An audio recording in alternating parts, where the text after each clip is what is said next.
Bonjour, soyez les bienvenus cette semaine dans ce nouveau numéro de Chemin de Traverse. Tout ça, se fait enlever complètement.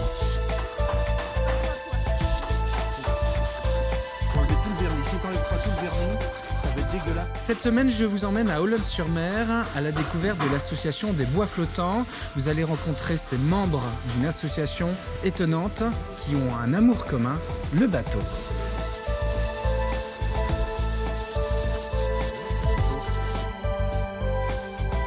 Je suis hémophile,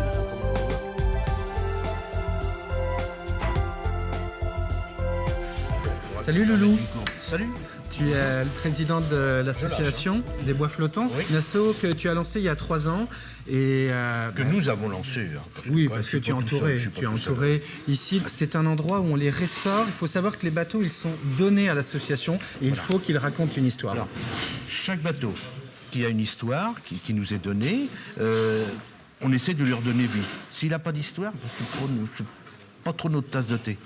Et là, par exemple, bon, c'est un gars de l'association qui a un bateau, et puis il s'est aperçu qu'il avait une étrave qui commençait à être bouffée par les mites. Donc, on va passer beaucoup plus de temps, parce qu'on montre en même temps aux autres comment on fait, mais le bateau va se restaurer gentiment. Tous les bateaux ont une histoire. Bon, par exemple, derrière toi, parce qu'on se tutoie toujours, il n'y a pas de raison. Et donc, ce bateau-là, c'était une barque du bois de Boulogne qui date de 1860. Et qu'on a retrouvé en Mayenne dans un grenier d'un moulin où il était caché des Allemands pendant la guerre. On a le temps, on a encore presque 50 ans devant nous de vie, donc on espère la refaire peut-être dans un temps proche. Ah, celui, il est magnifique. celui-là. Il est Eh magnifique. ben, c'est une construction sablaise, c'est un quirier, c'est un canot quirier qu'on remet pareil en état à tous parce qu'on a Sandra qui veut absolument faire du canoë. Donc on va essayer de lui refaire un beau canoë pour elle. Il date de quelle époque celui-ci? 1951, un jeune, comme moi d'ailleurs, c'est la même année, alors donc c'est pour ça que je m'en souviens facilement, mais c'est assez rare d'en trouver. Il faut avoir des talents de charpentier quand même pour être ici et se sentir très utile, ou on peut faire autre chose dans l'association?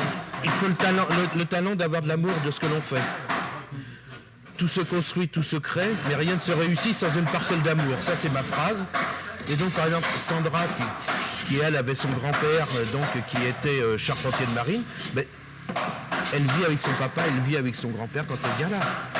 Donc, quand je vous dis que tout le monde a sa petite histoire, les bateaux aussi, et les hommes aussi ont leur petite histoire. Ces bateaux qu'on vous donne, ils ne viennent pas que de la Vendée. Ces bateaux, on peut les retrouver quasiment tout le long du Celui-ci vient littoral. d'Arcachon. D'accord. Celui-ci vient d'Arcachon. Ils ont des origines différentes. L'autre bateau au fond où est Hugues vient de Vannes.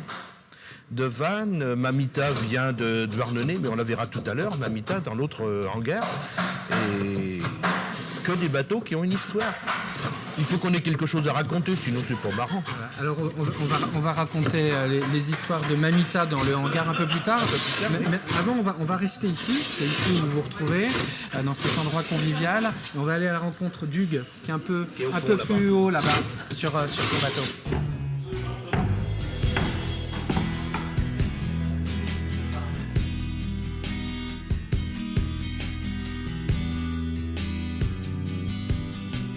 Hugues, comme tous les autres bateaux ici, celui-ci raconte une histoire. Et en plus de ça, c'est un bateau, ce qui est assez rare, c'est un bateau qui n'a jamais pris l'eau, il n'a jamais navigué. Hein. Jamais été à l'eau.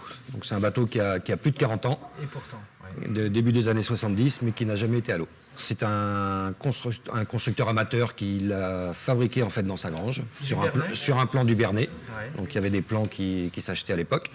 Il a construit presque tout le bateau, je dirais.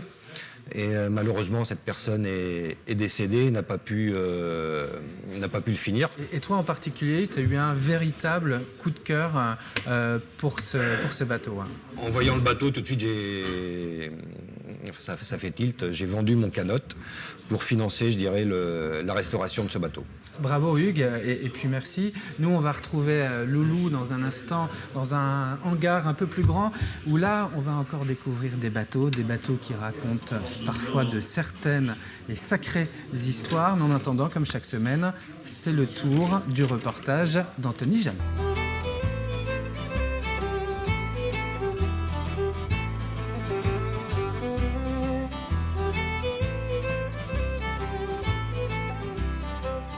Nous voici de retour à Olonne-sur-Mer. Alors cette fois-ci, Loulou, dans le hangar où vous stockez vos beaux bateaux. C'est un local qui nous est prêté pour l'instant par la communauté de communes pour pouvoir mettre ces bateaux-là à l'abri et pour éviter surtout les dégradations qui malheureusement sont inhérentes à l'été.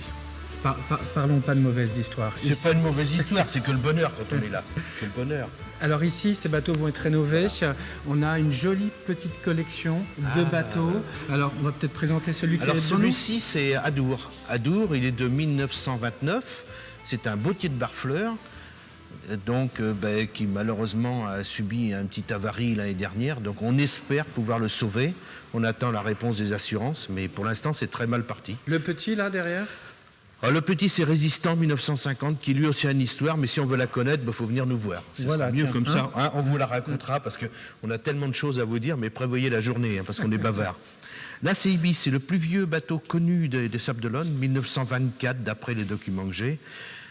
D'autres diraient 1934, mais chantier Pitra, donc un chantier qui malheureusement a disparu, comme tous les chantiers sablais, parce que au Sable, c'était sur la Cabaude, il y avait quand même 2000 personnes qui travaillaient pour construire des bateaux à l'époque. Celui-ci?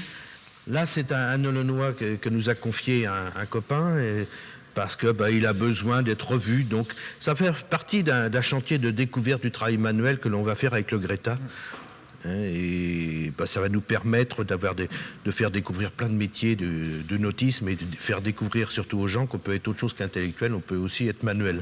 Ce que j'ai découvert à 50 balais. Donc, c'est grave, voilà, votre association va bientôt dispenser de formation sur les métiers de la restauration. Voilà, sur la restauration, maritime. Mais c'est que des découvertes qu'on va faire. C'est-à-dire, ça va être la mécanique navale, ça va être la charpente, ça va être la peinture, ça va être l'électricité, ça va être la plomberie.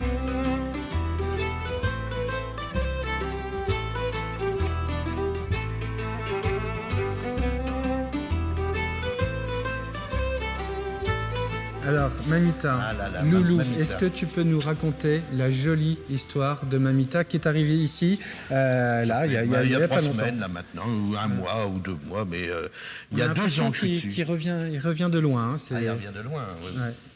Alors, l'histoire de Mamita. Mamita, 1923, c'est un monsieur Richepin qui était une personne assez aisée, qu'il avait fait construire juste pour emmener ses invités sur l'île Tristan, près de Douarnenez. Et Mamita, elle sert à emmener ses amis. C'est une embarcation qui sert à aller sur l'île? Au début, qui servait sur l'île. Mais pourquoi nous, on a voulu la récupérer? C'est que ce monsieur-là, en 1919, monsieur Richepin, avait acheté un autre bateau, qui était un plan Fife, qui était un Yawl 34. Et ce bateau-là servait à emmener ses invités sur ce bateau. Et lorsqu'il venait le long du quai, Mamita était le long du quai, et pour ne pas abîmer son bateau, il le mettait de l'autre côté. Et ce bateau, il l'a vendu en 1938 à un dénommé Loïc Tabarly, dit Babar, puisque c'était son surnom, et c'était le Penduic 1. Donc, elle a passé presque 25-30 ans à côté de Penduic, ils étaient toujours ensemble. On peut dire que les petites traces sur la côte, c'est des traces de Penduic. C'est un gros travail de rénovation qu'on va faire avec des jeunes. Ça va être un chantier magnifique. Un chantier qui peut durer combien de temps là? On a 2 ans. 2 ans. 2 ans à peu près, parce que la coque n'a plus aucune forme. Mais si on la regarde de côté, elle est super, mais si on regarde, la quille est rentrée dedans parce que tout est remonté à l'intérieur. Donc il faut tout lui redonner une forme et puis tout remettre en place. On navigue dans l'association, on peut imaginer vous voir naviguer sur Mamita? Mamita, oui, Dans 2 celle-ci, dans 2 ans, peut-être avant, si on a beaucoup de chance, il y a des gens bien capables, parce que là, il y a des dégâts quand même dessus, il y a beaucoup de dégâts, il y a du mal. En tout cas, merci beaucoup. Et puis, quant à nous, je vous propose qu'on se retrouve très prochainement pour un nouveau numéro de Chemin de Traverse.